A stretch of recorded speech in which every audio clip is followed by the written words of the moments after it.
A graça de Deus e o amor de Jesus Cristo seja com todos os que estão em Cristo Jesus, ligados no céu e no Espírito, por meio do sacrifício de Jesus e da fé que nos tem dado, a qual nos purifica e nos santifica. No Evangelho de Lucas, nós lemos a seguinte palavra no capítulo 4, no versículo 14.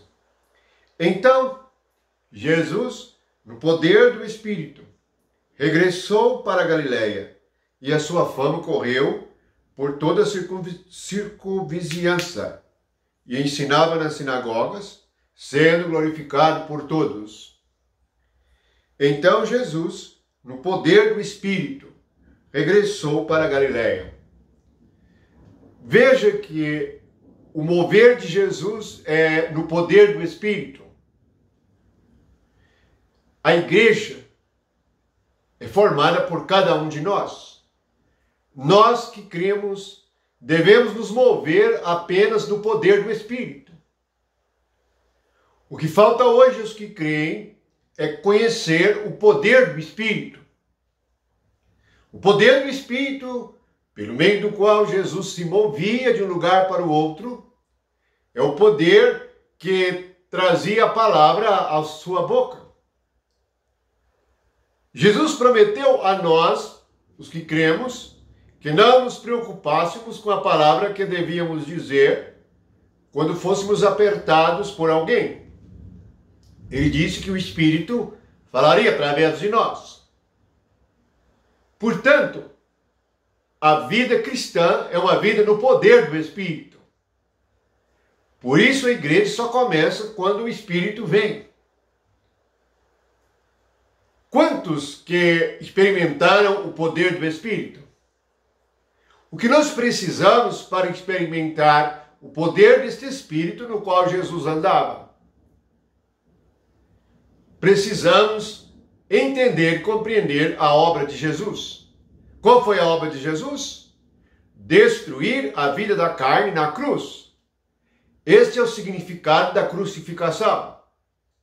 Quando Jesus obedece ao Pai e aniquila a carne, significa que nele nós também somos aniquilados. Não estranhe isto. Você, eu, todos nós precisamos ser aniquilados pela cruz. Senão, jamais vamos experimentar o poder do Espírito. O poder do Espírito se manifesta quando o poder de Satanás sai.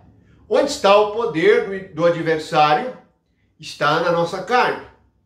É a nossa alma caída. É nosso pensamento. É a nossa vontade contrária à vontade de Deus. É os nossos pensamentos contrários aos pensamentos de Deus. É o pecado e a natureza pecaminosa produzindo os frutos do pecado, os pecados. Então Jesus nos leva à cruz junto com ele. E como está em Romanos 6, nós somos batizados na sua morte.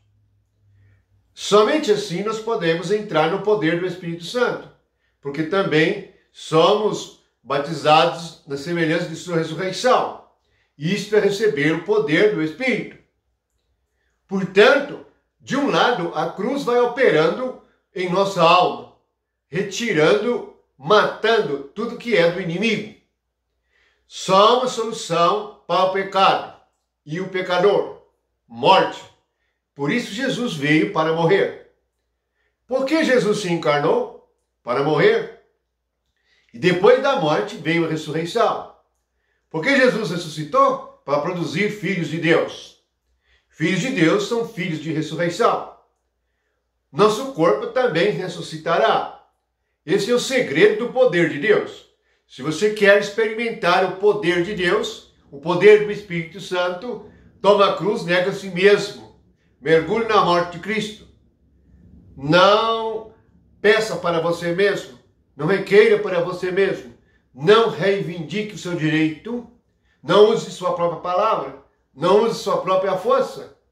Você não precisa disto. Alguém maior do que você. O próprio Deus. O próprio Espírito. O próprio poder que levanta alguém morto. Este é o significado maior de toda a Escritura. E este é o segredo de toda a Escritura. Elias teve essa experiência. Ele foi conduzido à viúva de Serepta. O seu filho estava morto. O seu único filho estava morto. E Jesus, na figura daquele profeta, ressuscitou o seu filho. Ele é um tipo de Cristo no seu ministério. Portanto, ele disse, eu sou a ressurreição e a vida. Quando nós estamos ressuscitados com Cristo, nós estamos fora do mundo. Como saímos do mundo?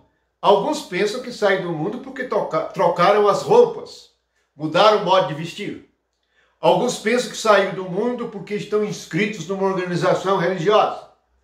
Alguns pensam que saíram do mundo porque alguém convidou para se filiar a alguma igreja. Alguns pensam que saíram do mundo porque passaram pelas águas, como no batismo de João. Mas você só sai do mundo quando perde a vida com Cristo.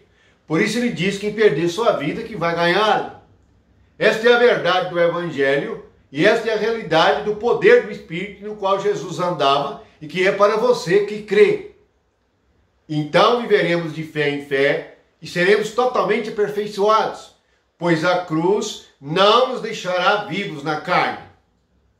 E o poder do Espírito não nos deixará mortos, mas vivos com Cristo. Então vivemos a vida eterna por meio do Espírito de Cristo. Precisamos de passar por muitas experiências de ressurreição. Como as passamos? Quanto mais somos apertados e vivemos situações difíceis, mais nós sentimos que não estamos mais no mundo, pois recebemos poder e começamos a andar no poder de Deus, a falar no poder de Deus e a pensar segundo o poder de Deus. Lembre-se, o poder está relacionado ao reino. Jesus nos exortou para que buscássemos primeiro o reino. Se você encontrou o reino, você encontrou o poder. E se você encontrou o poder, é porque você percebeu, viveu, experimentou a obra de Cristo. Morte e ressurreição. Medite nestas coisas. Seja firme. Porque o que Deus disse, o que Deus fez, o que Deus fará é verdadeiro. O céu e a terra passará, mas esta palavra não passará. E ela produzirá um povo eterno para Deus. E o poder de Deus estará nos seus filhos. Esta é a realidade do Evangelho. Não é a organização humana. Não é igreja fundada, organizada por homens. Mas igreja saído do mundo por meio da morte de Cristo. Entrado no reino por meio da vida de ressurreição de Cristo. É assim, e este é o Espírito de verdade. E este é o testemunho da verdade, que por meio do Espírito de vida de Jesus Cristo, vivemos a vida de uma nova criatura. E isto é saber, compreender e experimentar o que é estar em Cristo Jesus e não ter mais nenhuma condenação sobre nós, porque já morremos e ressuscitamos com Cristo. Que a graça de Deus e o amor de Jesus seja com todos vocês. Amém.